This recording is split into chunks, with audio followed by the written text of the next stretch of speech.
Good morning, everyone. It's a great pleasure to welcome you all to this session that is entitled From Data to Decisions, Making Health Information Systems Work for Everyone. So today's session addresses one of the most pressing challenges that European health systems are facing nowadays, and that is how to transform the growing volume of health data into actionable, equitable, and trustworthy decisions. We also believe that this is one of the greatest opportunities that European health systems have if we look ahead 3, 4, or 5 years. So the reality we face is very clear. Health systems are generating more data than ever before. We've got better technology, more advanced analytics tools, and increasing digital capabilities, and yet this doesn't always translate into better decision-making processes, nor improved health outcomes or better professional and patient experiences. So the session is built up on a very powerful but simple idea. That is that data alone cannot transform health systems, and what truly matters is how data is used to inform decision-making processes. Over the next 75 minutes, we will explore this challenge from different angles, different perspectives. We will look at it from the macro level, focusing at policy and governance issues and the overall health information systems structure. We will also focus at the meso level, looking at organizational performance and management, and of course we will go down to micro level and by examining clinical practice and the interaction between patients and professionals. And we will do so using Catalonia as the perfect case study, of course. Catalonia represents a mature digital health ecosystem and combines a strategic vision, organizational innovation, and a strong research capacity. So throughout the session, we will try to address some set of questions that we believe that are of most relevance for the vast majority of the European healthcare systems. And some of these questions are: how can we ensure interoperability and data quality? How can we design systems that are useful and usable for professionals and not just useful for managerial purposes or for reporting? How can we build trust in data and artificial intelligence? And how can we prepare our workforce and also the organizations to make better data-oriented decisions? So we do believe that the answers to those questions will highlight that data-driven transformation is not just a technological challenge, it's not just a technological issue, but is also, and it relies strongly on governance, leadership, culture, and of course, ultimately, people. So after the contribution of our 4 speakers today, we will conclude with some open debate with the public and also a panel discussion that will turn around key questions that how do we move from strategy to action. So not just me, but also the speakers today, we hope that the session will be useful not just in providing insights or information, but also in contributing to create or to give you practical ideas and some inspiration that you can take back to your own home places and also your organization and systems. So let me please introduce our first distinguished speaker today. She is Mireia Espallargas, and Mireia will present the Result Center experience in Catalonia, showing how data can enhance both transparency and system performance. So Mireia, the floor is yours.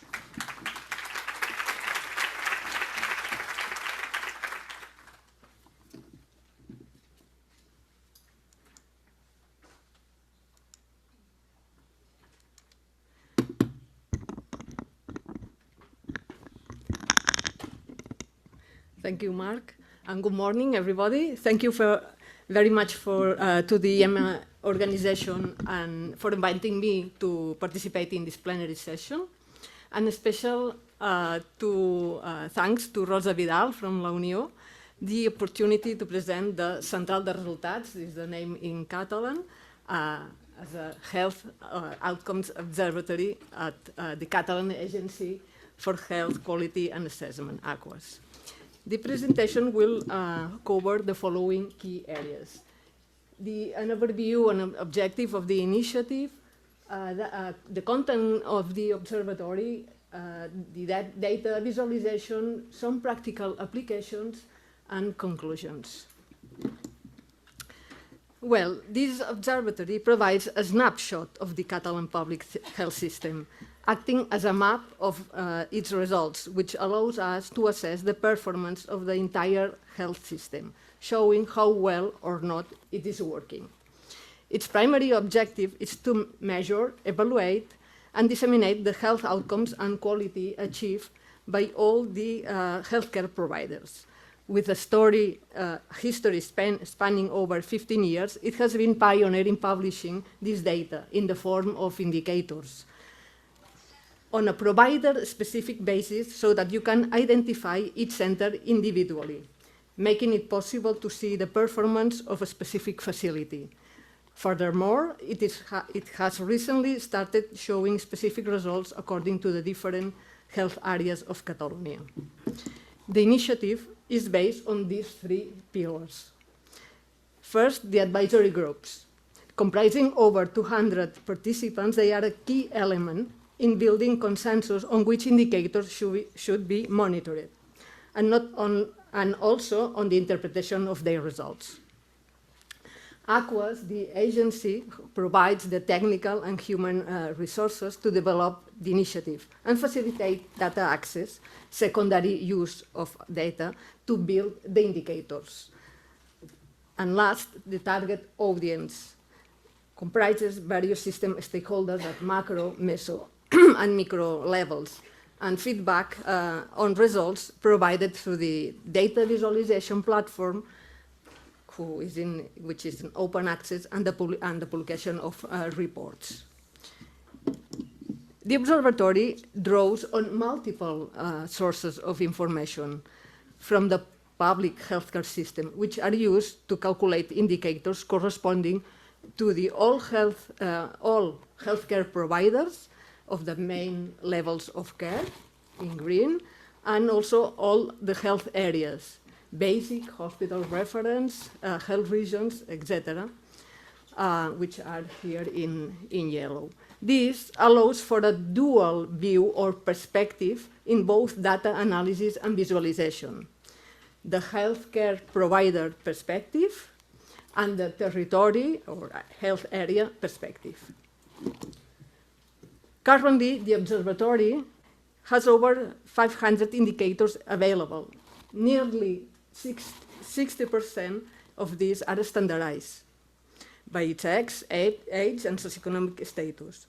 This table shows their distribution according to the various levels of care in rows and the dimensions of healthcare quality in columns. The observatory updates the indicator results annually in November, publishing the previous year's data. For the first time, starting this year, a data update will take place at the end of June for the 80% of indicators. So this month you will see the new data on the platform. The data visualization platform of the observatory can be accessed from the AQUAS website. This is the platform homepage, which clearly displays the two perspectives right from the start. Whether you access to the healthcare provider perspective or on the left or the health area perspective on the right, the first step is to select a specific center or territory. Then you can choose from the various available features or functionalities of visualization which appear on the right-hand side. The four features common to both views are as follows: summary, variability, stratified trend, and the comparative trend.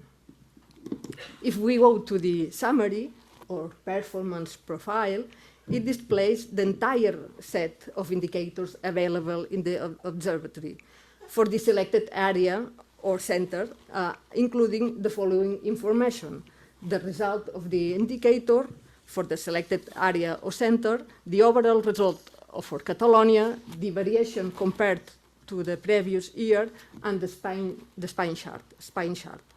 It displays the center or area position to the overall results for Catalonia alongside the distribution of the all units of analysis.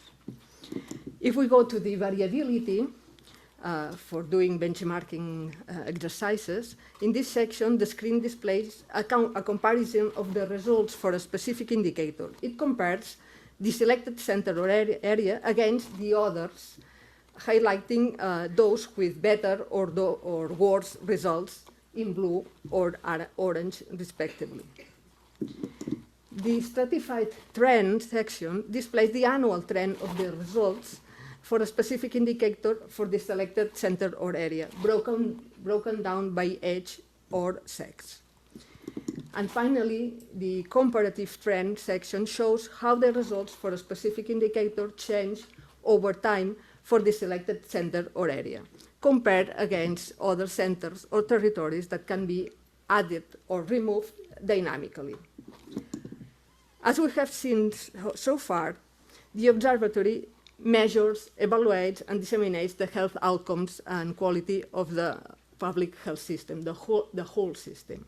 This ultimately allows for the following practical applications and potential uses: to assess the health system performance, to support decision-making, to enable knowledge extraction and generation, or to identify inequalities and good practices and areas of improvement. Next, I will share some examples of the above-mentioned applications.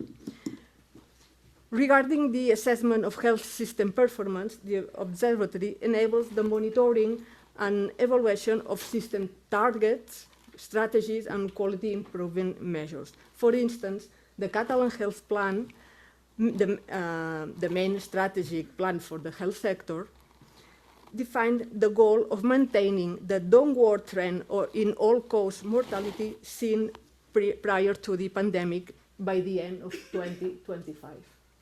If we look at this mortality rate in the stratified trend section of the platform, we can track the trajectory, its trajectory over the years, and observe that the downward trend has indeed recovered following the pandemic. Another key application includes addressing the information needs of the system stakeholders. In this regard, the platform includes two additional features within the health area perspective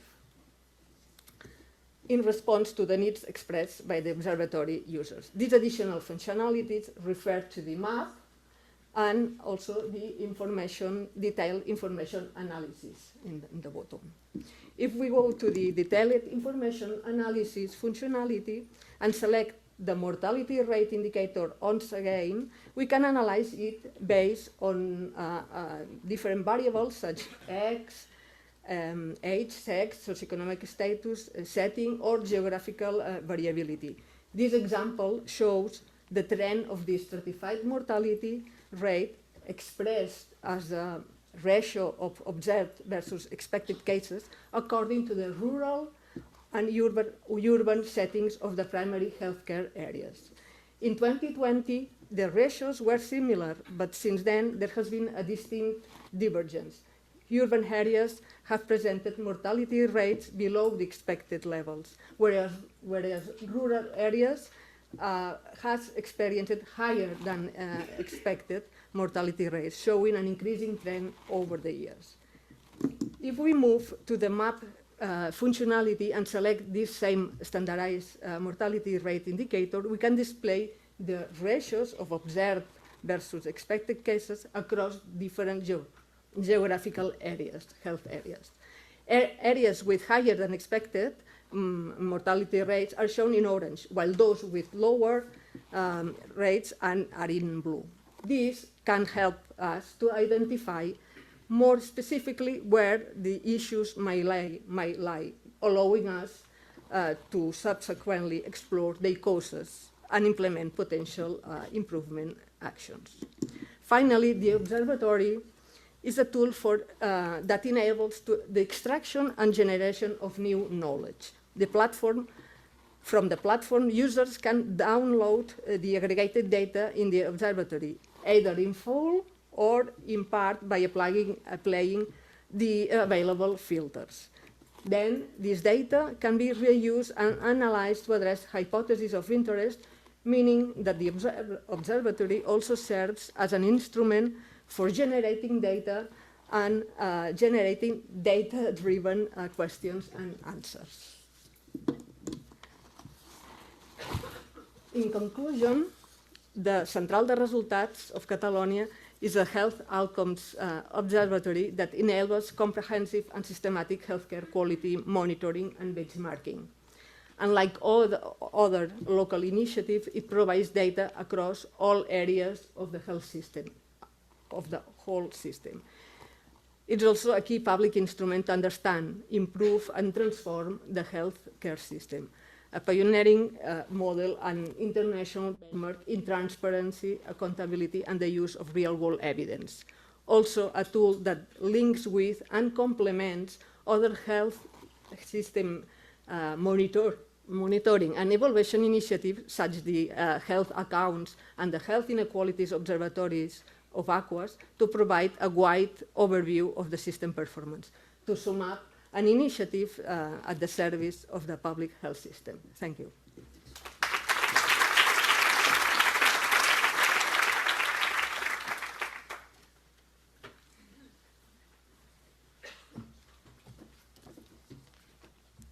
So, thank you so much, Mireia. Such an interesting explanation about the Central de Resultats. Our second speaker today is Rosa Vidal, and Rosa will discuss how to evaluate a healthcare model through outcomes and how might this support strategic decision making. Rosa, the floor is yours.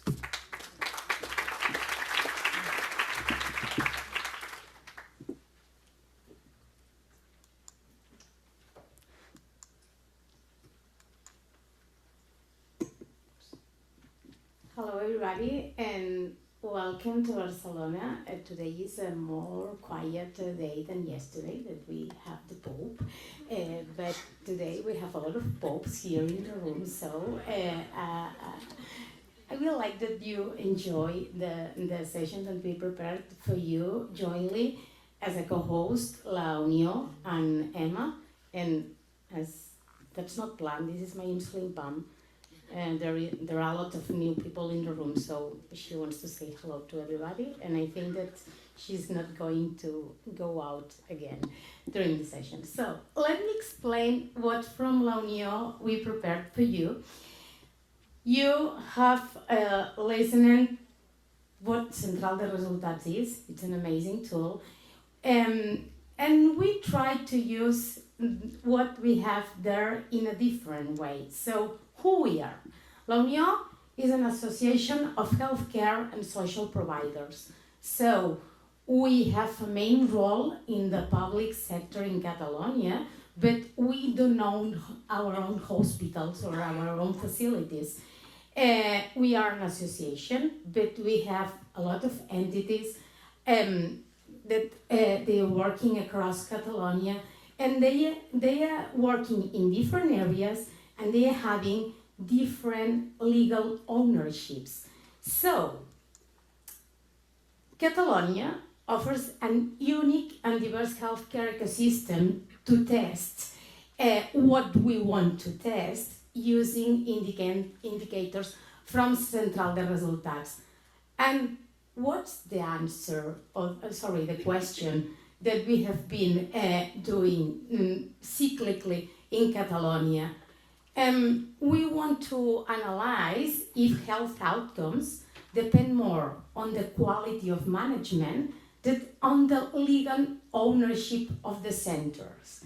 That is, this question have arose around the time cyclically more than once. So let's see what happens with the data that we have. And let's transform this data into outcomes in terms of having opinion, but not just opinion, the data-driven opinion. So our working hypothesis, if good results come from good management, not from ownership status, and then if management tools can affect good results. So this is our methodology.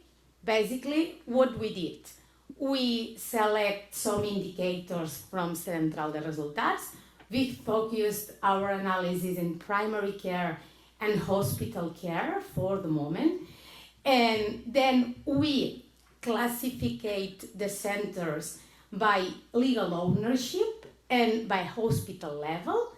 Then we did an amazing graphical and descriptive analysis. And this is a group effort, because in La Unión we have an amazing team who work analyzing data, and I'm the voice, but this is just the voice of a great group of people that have been working on that. And you will see that our graphical analysis shows the results using quartiles and box plots. And then we also did an annual model, adjusted annual model, doing year-by-year comparisons and also a longitudinal analysis. And here you have our two episodes. We would like to have a successful saga, as successful as maybe Star Wars, but maybe now we have just two episodes, episode 1 and episode 2. Maybe in some years we will reach the 9 episodes, but whatever. The first episode, and you can read the report, we did a cross-sectional analysis 2 years ago using the last year available. And at that moment we thought, okay, we find some interesting results, but what happens if it's just something that it's the result of the year? Let's focus on longitudinal analysis. And that's what we did in the second episode. And in the second episode, taking into account the evolution that Central de Resultats has been done, we also prepared an interactive website using the same tools that they have been using. So it's not just a report, but also an interactive app when you can play with all the data and with all the results. So we move from the frame picture to the moving cinema. So let's see a little bit, just a little taste about the results that we have in our work. No systematic differences by ownership in the hospital care are observed. So hospital performance doesn't show robust differences by type of management. Here you will find the three types of management that we have in Catalonia. This is something really specific of our territory. We have the 100% public ownership facilities. Those who have more from Generalitat of Catalonia, sorry. The second group is those who are publicly owned, but they have more owners than just the Generalitat of Catalonia. And finally, the third group are the foundations.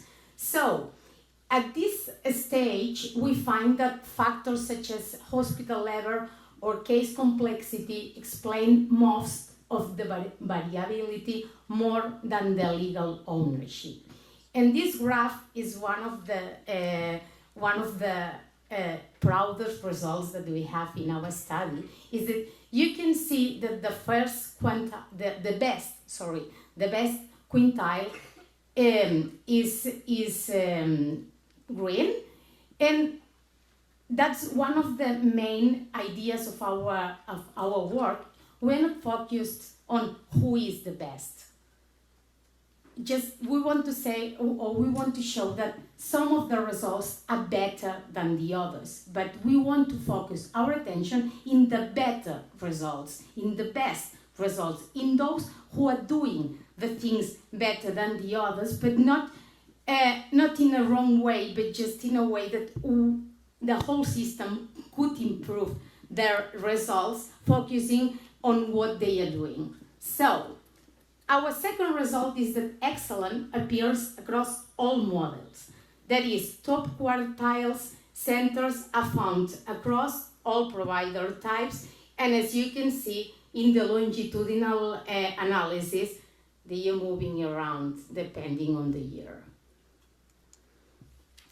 In primary care, we observe some differences between management models, and most consistent differences appear across some indicators, particularly in user experience, accessibility, and clinical adequacy. And here you also can see in the box plot analysis how the COVID impact, and given that you have the whole the longitudinal analysis covers 8 years, so you can see pre-COVID and post-COVID.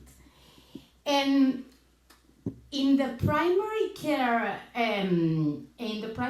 settings in Catalonia, I told you about the 3 different legal ownerships that we had in the hospital level. In the primary care level, we add another level that are the IVAs, that are cooperatives formed by professionals. And IVAs perform well in user experience, accessibility, and appropriate antibiotic use. Meanwhile, for example, the Catalan Health Institute stands out in comprehensive home care assessments. So, in 2 different or in different indicators, the best ones have different types of legal ownerships. So the best ones are not always the same. And finally, here you can have, or you can see the longitudinal analysis that strengthens conclusions. That is, this longitudinal perspective allows us to distinguish between the picture that I was talking at the beginning in episode 1, that a lot of the findings that we find in the first episode are also in the longitudinal perspective. So, as a conclusion, given that I'm only next to the time, outcomes, or we can say that outcomes depend on good management, not on ownership. Management tools impact outcomes. In our model, diversity adds value. It allows results-based decision. So when we have a debate, let's do the debate around data that has been transformed in outcomes, not just in general ideas or in feelings. Longitudinal analysis enhances research credibility, and it supports what we find in the first report. And transparency transforms results into system-wide improvement. And as a key takeaway, we would like to say again that we need to strengthen instruments, so we will support Central de Resultats and their developments. We need to incentivize policy using data, but not just data, outcomes. We are really happy to socialize the Catalan model. And finally, and given that it's the topic of the session, let's use data to decide in order to make health information systems work for everyone. So thank you very much. And I encourage you to visit all of these links. Thank you.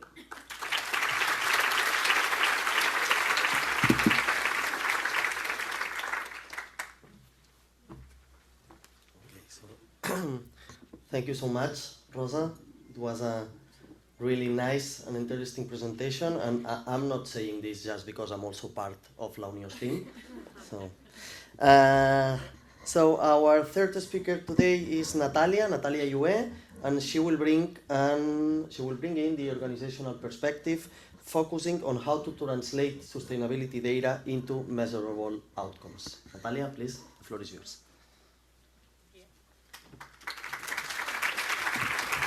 Thank you. It's nice to see from here the full auditorium. I would like to thank you, La Unió Catalana d'Hospitals, and also the organizers for being able to share my experience and my point of view. Just to say, it's like a spoiler, but I'm not totally agree with some of the things that Rosa has said just now, so it made the debate later interesting. I'm going to talk from my perspective. I'm the medical director, as I said, from Fundació Sanitària Mollet. It's a hospital located in the metropolitan area of the city of Barcelona.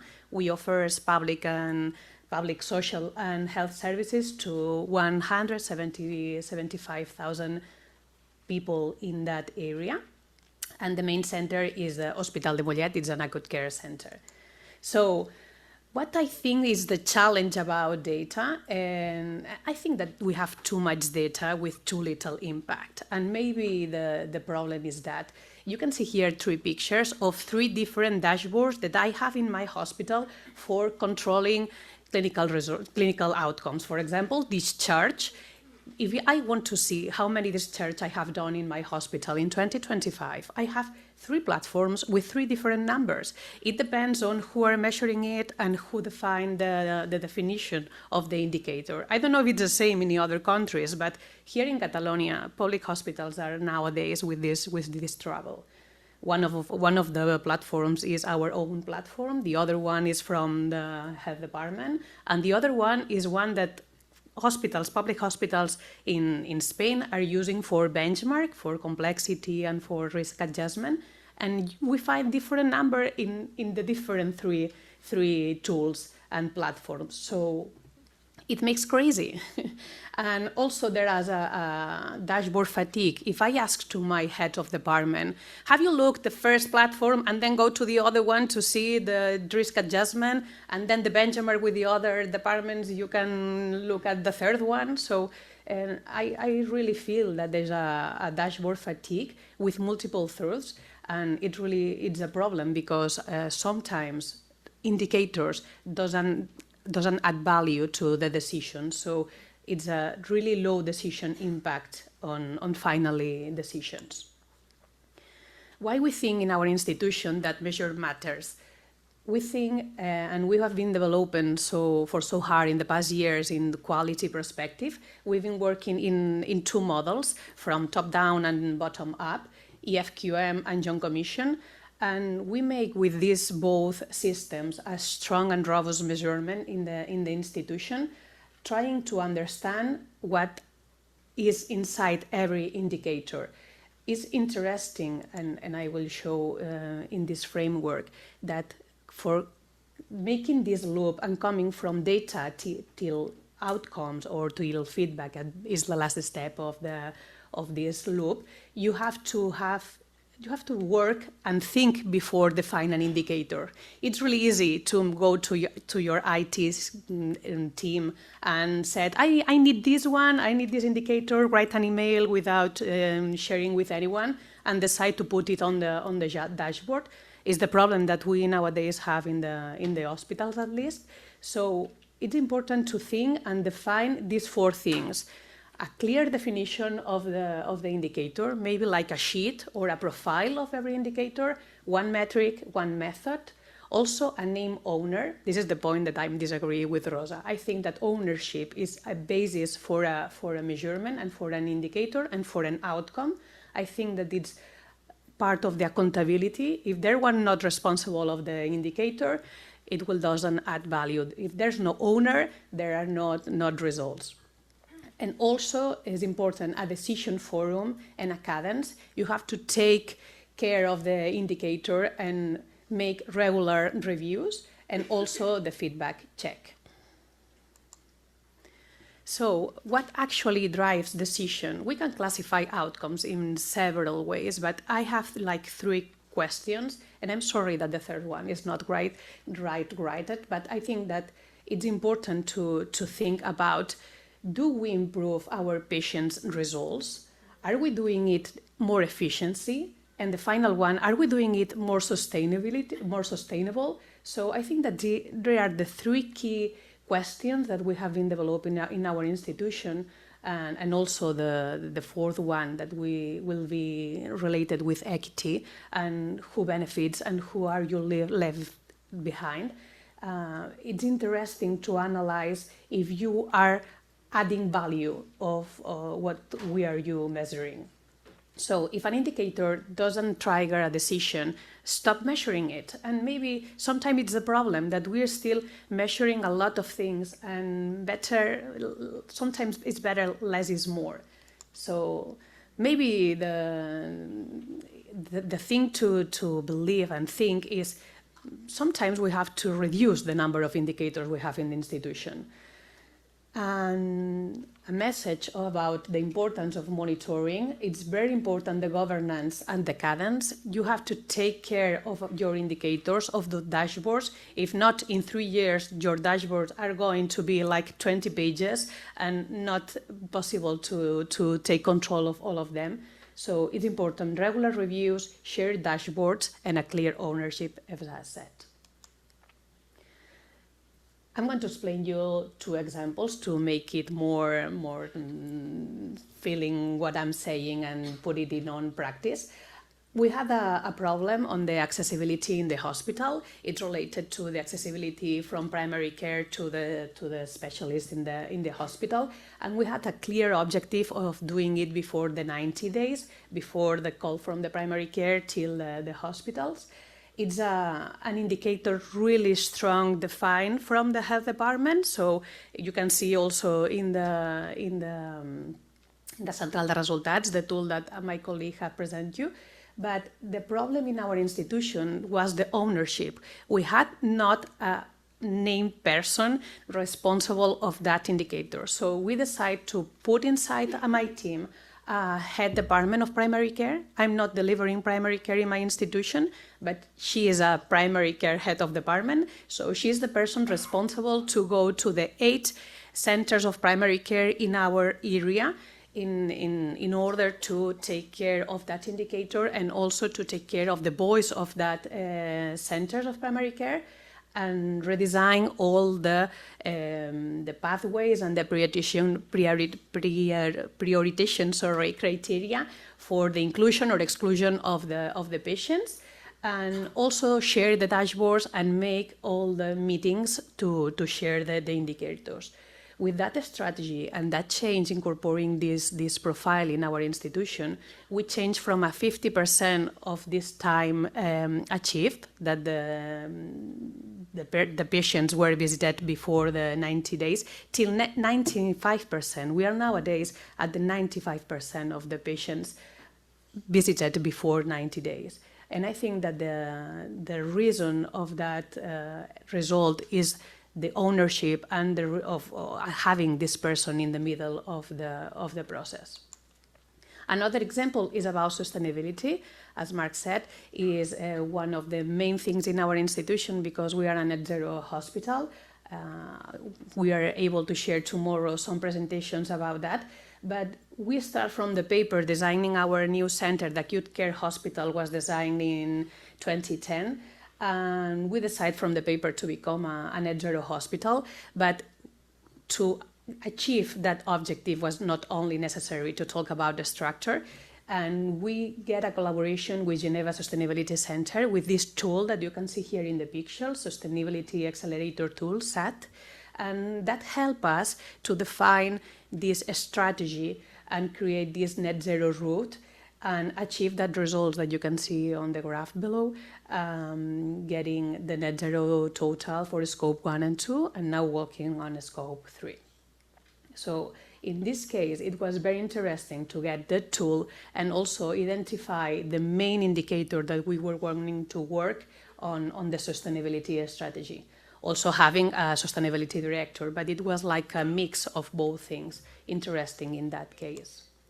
So, for make a summarize, I think that the 4 most important things is that nowadays we have too many indicators with unclear definitions, multiple dashboards, and sometimes they are not linked to action.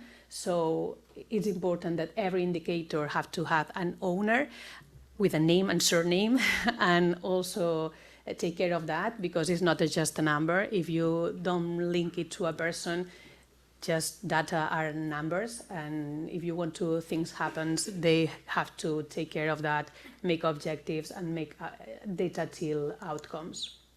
So the key messages would be measure less and measure better. So align data with a strategy, think at first, and then decide what to do with your indicators, turn data into decisions, and focus on outcomes. And that's all. Sorry.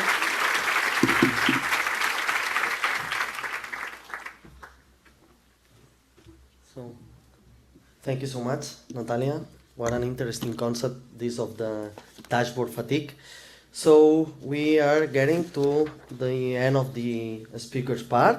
So our last speaker today is Mireia Las Heras, and Mireia will introduce a critical dimension of this debate, that is the role of artificial intelligence and how it is important to preserve dignity at work. So Mireia, please.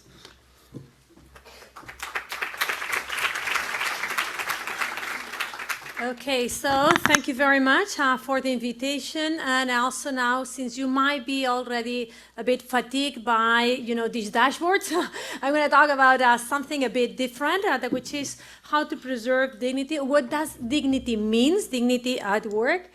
So this comes from a conference that we recently hosted here at ESE. So these are kind of like some of the conclusions, and I'm going to run through them, but I hope to leave you with some ideas of what it was discussed there, as it is very pertinent to what you are discussing here, and is using data for making good decisions, but still preserving dignity, right?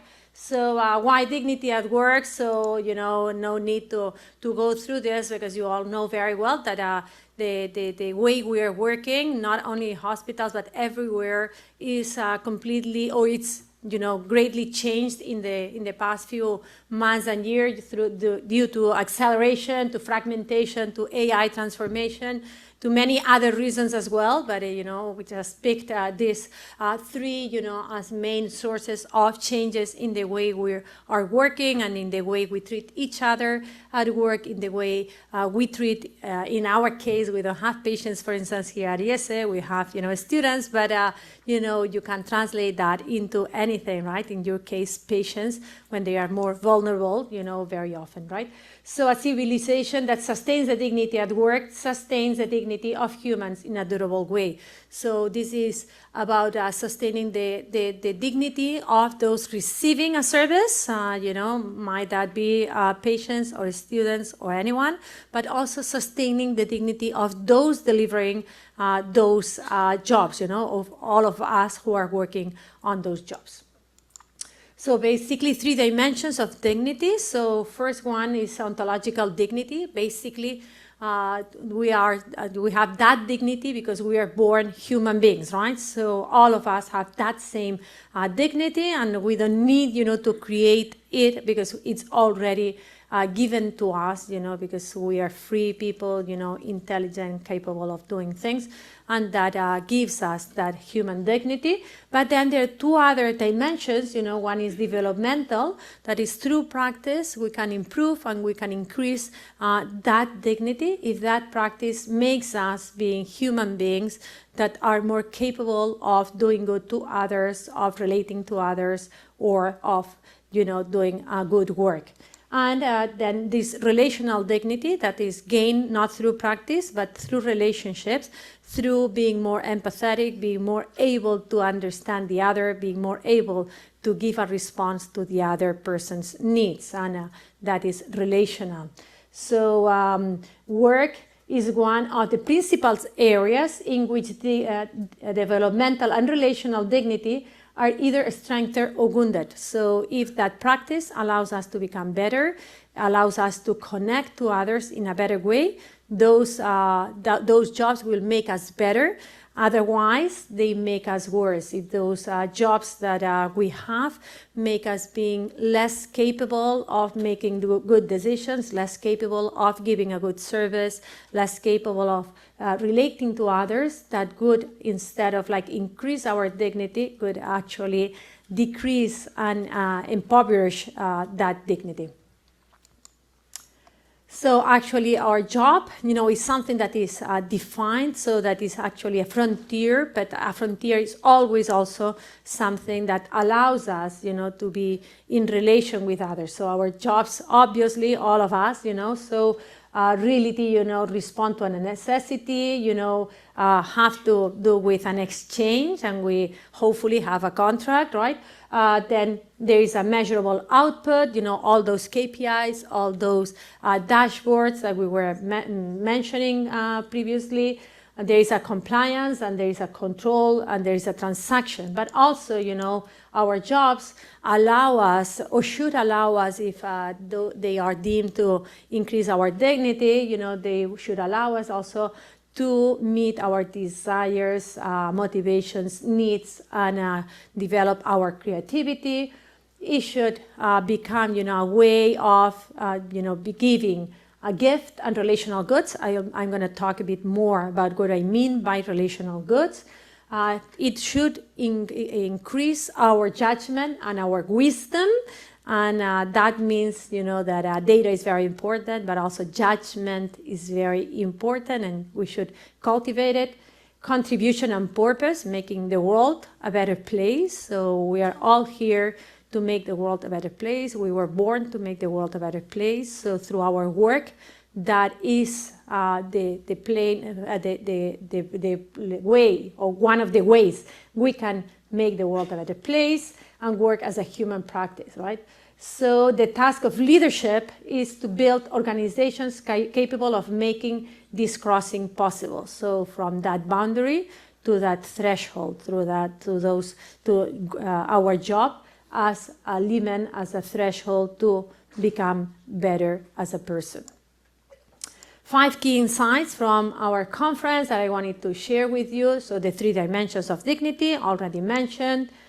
Leisure as a necessity. So that came up, as something maybe that doesn't call your attention. It did call mine, so leisure as a necessity, where we do not only relax and recover our energy, but also develop our dignity there, and we can bring that relational and practice dignity. We can bring that back to our jobs, making us better also to others.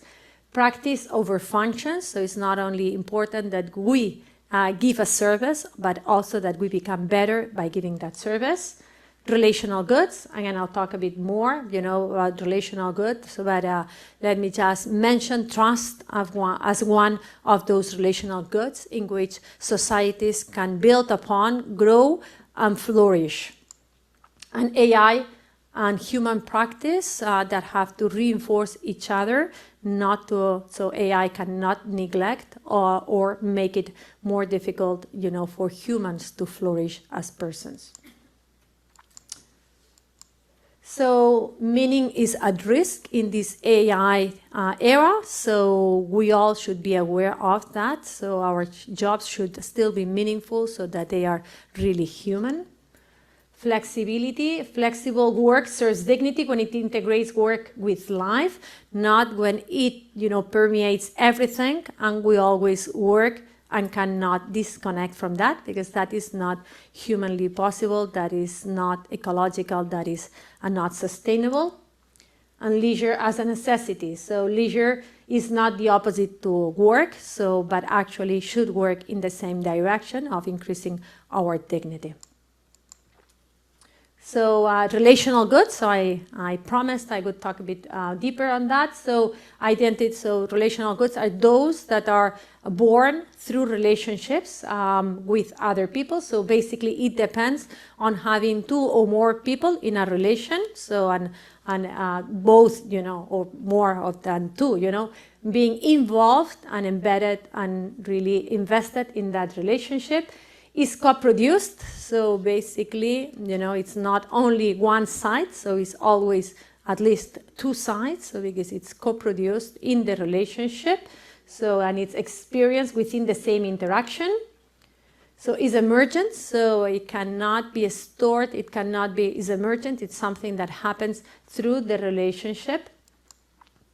And there's a gift, kind of like, it's a gratuitous thing that happens, because it requires that people give something, not because it's on a contract, it's with an expectation of a return that might happen or might not, or might be passed to someone else. What cannot be measured is often ignored, but we already heard this, but what is measured badly might be destroyed or distorted, right? So it's not only about measuring, because these relational goods can be measured, but it's difficult to measure, and if they are wrongly measured, they might be destroyed. So let me just move a bit. So AI and the future of human practice. So there are three phases of, and we've heard many times about this, 3 levels, task automation. So this has been going on for the longest time. We are all happy, that there are many jobs that were repetitive, that were dull, that were dangerous, and that have been automated. Very good, very positive for all of us. They might help and support judgment. Again, very much welcome, very much positive, very much human. The real problem comes when AI moves to work governance, and we miss and we lose some of that autonomy, some of that freedom to make decisions. So risk to watch. Algocracy, so all those dashboards are developed by algorithms. So those algorithms should help, support, and facilitate good decision making, but not make it for us. Automation bias. I mean, we humans are also biased, but we need to be very much aware that those algorithms are also biased. De-skilling, gradual weakening of human capacities, and we always think of the next generation or even the next to the next, the people that are just recently born, but also it could happen to all of us who are already in the workplace, that it could foster our de-skilling. And evacuation, so that the person remains there, but the meaning, is removed from that. So opportunities for dignity, relieving us from repetitive, dangerous, or alienating tasks. Very much positive, very much welcome, very much aligned to human dignity. Supporting better decisions and reducing errors. Again, here I think is one of the main topics for, medical health care. So very positive again. Widening access to expertise and knowledge. So being much able to really integrate knowledge, integrate data and expertise, making human practice, judgment, and care more precious. So again, this is an opportunity, but we need to preserve that opportunity and to build upon it. So some institutional tasks ahead: to protect judgment, to sustain relational goods, especially trust, and generate that trust. Make inclusion a pathway into belonging, so make sure that this is not discarding people, but actually making sure that everyone is included and belong into the workplace. Deploy AI in ways that augment rather than evacuate human practice, so that it can increase the meaning but not reduce it. And orient organizations toward common goods, so creating the opportunities for everyone to have a better life. And frontier becomes threshold when work crosses from necessity into relationship, from transaction into shared human flourishing. So just like moving from that frontier to that threshold in which we can be more creative, have a better judgment, and give a better care. So thank you very much for your attention.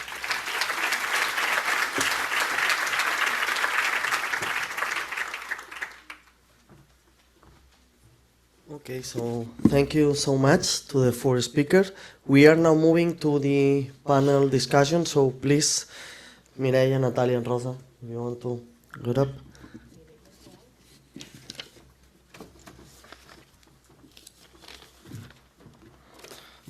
So also we have been told that Mireia had to leave now, so she will not take part in the open debate now.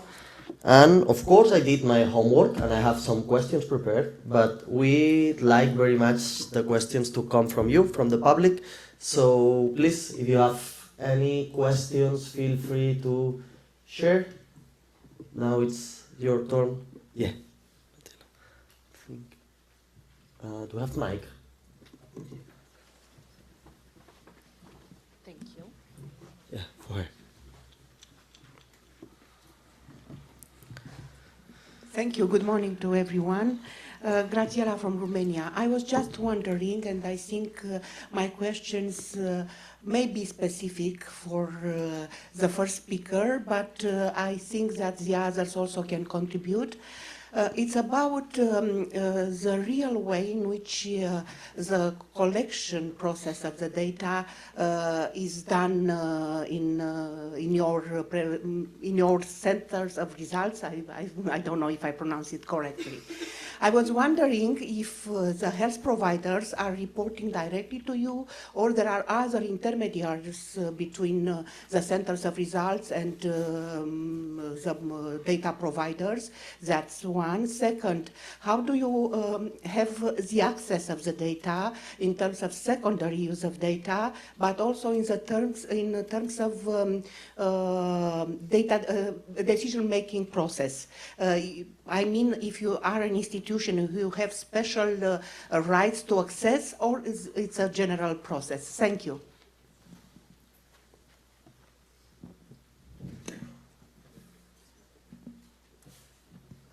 Thank you.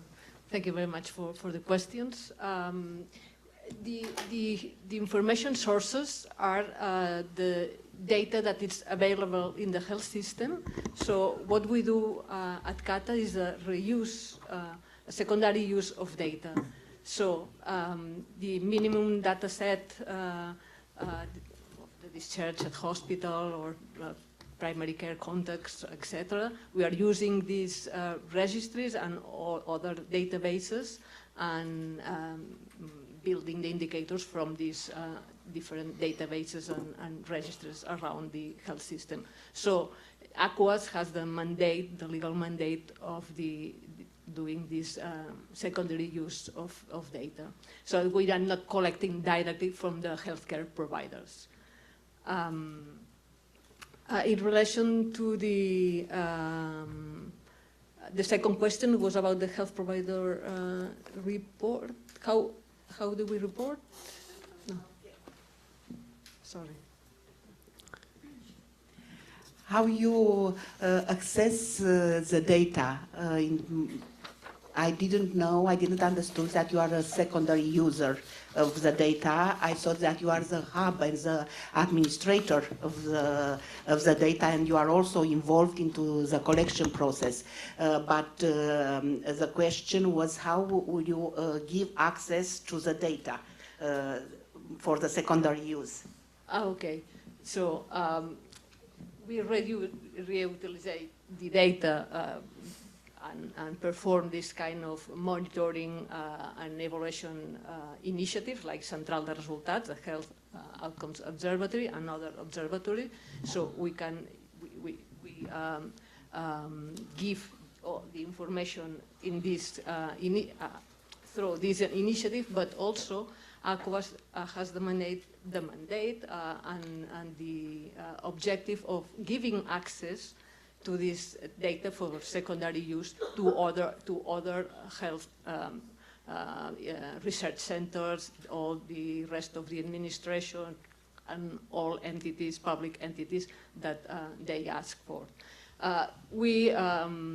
Some years ago, we began a program called PADRIS, who is a public program to facilitate the access to data for the secondary use. Now we are transforming this program to an organism for also for the secondary use of data in the new European health space data. So we are transforming the old program to this new organism, new office for giving access to data. So we are giving access to data to the rest of public entities, research entities for research, evaluation, and innovation. Okay, thanks. Any other question? Yeah, there are a couple of questions over there.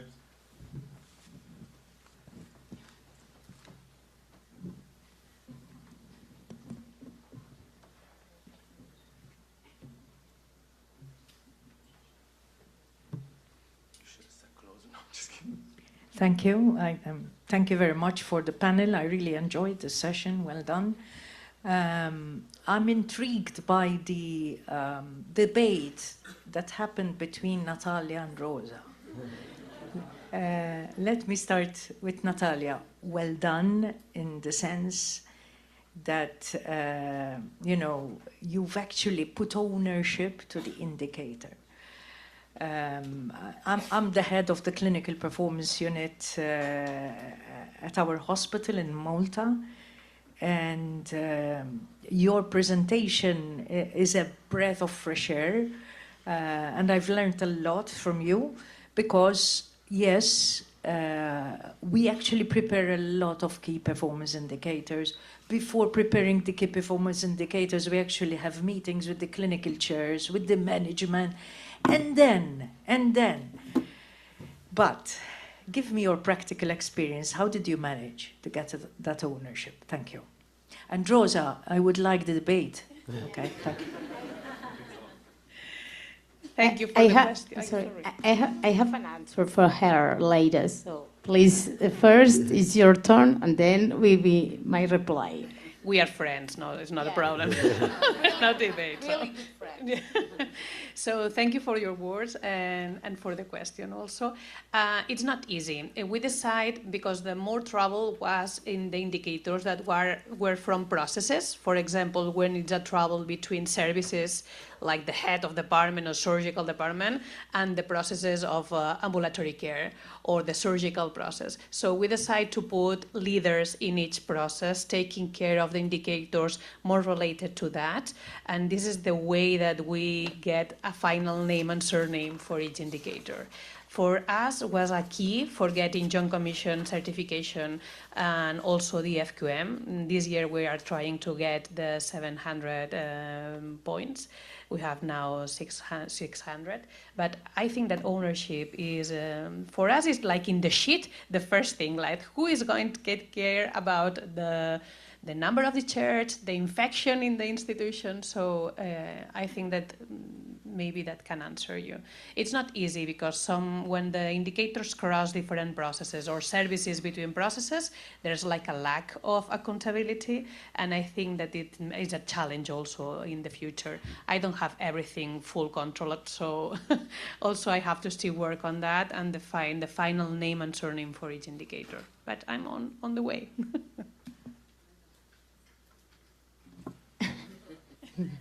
It's like a duo.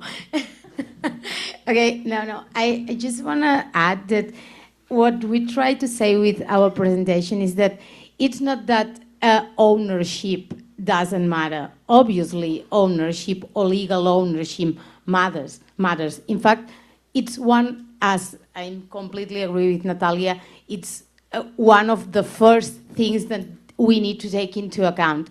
What we want to say is that we don't observe different outcomes or different performance in some indicators due to legal ownership. So there is no significant differences in outcomes when we compare different legal ownerships, but obviously it matters. In fact, one of the conclusions of our work, of our session, is that diversity adds value. Good practices, good results don't belong always to the same legal ownership. So sometimes at the top, you find some institutions with one legal ownership type, and then in another indicator, you find another one. So we thought that we see that we find everything everywhere. So that's part of I think that's one of the most richest contributions to our model. And to help Rosa and get the final agreement, maybe. Leadership is really important, and results only are numbers, and you have the sheet but nothing happens, it doesn't make sense. So you have also to take care of the number and surname, and giving the tools to make the results, and invest in leadership in the institutions, making them understand why we are so focused on that, in order to get also the results. It's not about only putting the sheet or the profile. You have to invest in leadership. And some other considerations about the work, because I think that the first episode that you said, it was made when Central de Resultat, at that time we couldn't standardize a lot of indicators. So this was an important thing to consider at that time. I suppose that in the second episode you have used all the indicators. Not all the indicators are standardized, but nearly 60%, as I said. But I think that we should ask the question, or the research question, or the evaluation question should be more related to which kind of health management model, because an institution can organize, can do the things differently, although it has a specific ownership. So I think we should focalize more the question in what we want to compare, in which terms. So not in this more general question related to the ownership. So I would prefer to answer specific questions related to the different models or organization management models.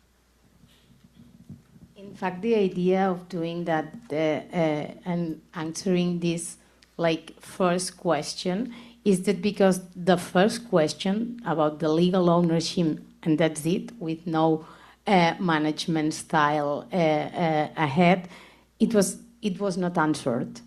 And when we had that idea in 2023, it was in the public debate. It was something that it was appearing every day on the news. What happens about legal ownerships? Which ones are doing better than the others? And given that Central de Resultats has a lot of filters, but this filter wasn't included in the analysis, we thought, okay, so let's include the filter. And obviously, given that now the first filter or the first step is done, we can go deeper in the other ideas that you're commenting. But we need to put the framework in the moment that here in Catalonia this question arose 2 years ago, when there was a public debate about legal ownerships of healthcare facilities, and we put that on the table in order to have data-driven opinions and not just feeling opinions. But thanks for the suggestions. The UNIO team is writing down your idea. Okay, I think that there were a couple of more questions over there. And then, wow, there are a lot of more questions up here, so we can go there and then here. Thank you very much. My name is Angels. I come from Reus, the hospital in Reus, and directly want to know, Mireia, if you have prepared kind of workshop to visit our hospital and put the data in practice, so central the results be meaningful for us in a kind of workshop. Before you reply, I have to say we have a lot of questions and we are running out of time, so please be as brief as possible. Thank you for the question. I really like that you asked me that, because we are just now doing a tour around Catalonia, visiting the health regions. Some of the health regions invite the providers. So I don't know, in your region you could ask, but because we cannot stay every place, but we are going to at least at the health regions. So it's an opportunity to go there, and if not, ask us, and maybe we can organize some online presentation. Thank you, Mireia. We will do. Aleix? Thank you. So, first, I would like to thank the committee for the plenary session because it was fantastic, and maybe have a little bit of bias on the gender perspective, but it's very nice that there are 3 women talking about, talking about data and in very high chair positions. And Mark, of course, you're an incredible moderator. Thank you, Aleix. However, I think that we find like maybe the solution in consensus is like an hybrid model, because, for example, number of procedures we analyze can be an owner responsible, but maybe the patient satisfaction is a whole process, so it's not worth it to get a name. But you, Natalia, said that maybe we have too many KPI. So is it worth it now that we are more, for example, professional well-being conscious to reduce this KPI and include more qualitative data about why this is happening and how can we improve this KPI? It's a really difficult thing. For example, the past week, reviewing my own indicators, I found I will be still calculating the number of discharges with COVID-19 in the hospital. And that doesn't make sense nowadays. So it's really easy to add and really difficult to take away. And it's difficult not being with these 30-page dashboards because it goes no sense. And I'm agree with you. Patient safety and all quality indicators, they have to be on the first floor, but not all the indicators for all the patient experience. NPS, for example, Net Promoter Score can be only the one and decided to all the processes. And I think that should be a director of patient experience in every institution. Sure that it brings the result involve all the institution, but one person taking care of that and saying when it goes up, hey, so take care of that. So I'm agree that having an ownership with a name and surname doesn't mean that is only the work that's only one person.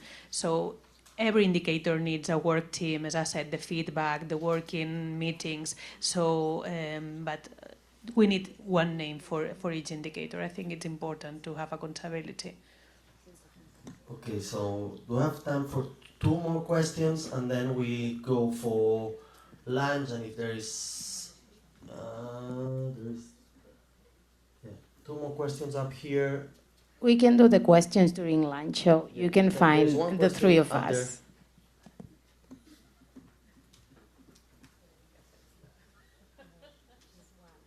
Yeah, the mic is 1 question. So, final question. Thank you, Mark, and apologies that I keep you waiting for lunch. My name is Mieke Rijken. I was very pleased to see that you have in this dashboard the patient experience, and I assume that this is because all the organizations, they collect somehow patient-reported indicators. And I was wondering, is that correct? Do these organizations all collect this type of data. Are these data being standardized, and how are they being used for quality improvement? We can talk from the institution and going up to the Catalan model. In our institution, we get the Net Promoted Score for each process, and also there are questionnaires that maybe Rosa and Mireia can talk to you and explain how it's measured in Catalonia.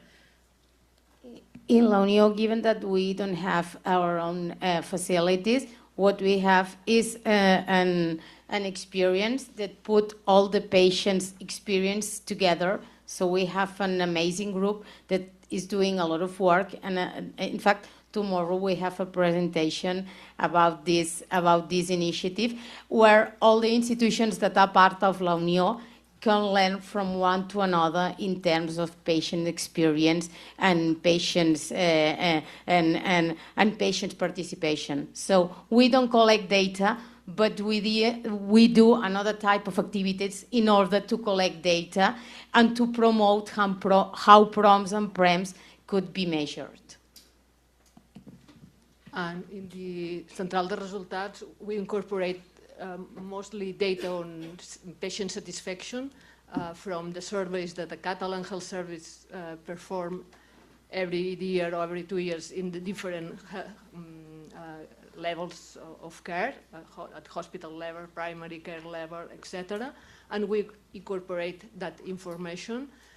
They perform the survey in samples, some samples of patients going to the primary care center, the hospital, etc. And we would like in the future, in the near future, to incorporate the real other aspects of the patient experience and also patient outcomes, reported outcomes that also are being collected by the Catalan Health Service and the electronic clinical records, but not systematically and routinely, but if in the future, if this can use this information, we will incorporate at the Central de Resultats. Thank you very much for your comprehensive answer. Thanks. Okay, so I think that that's all. So thank you so much, also of course to the speakers for the insightful contribution.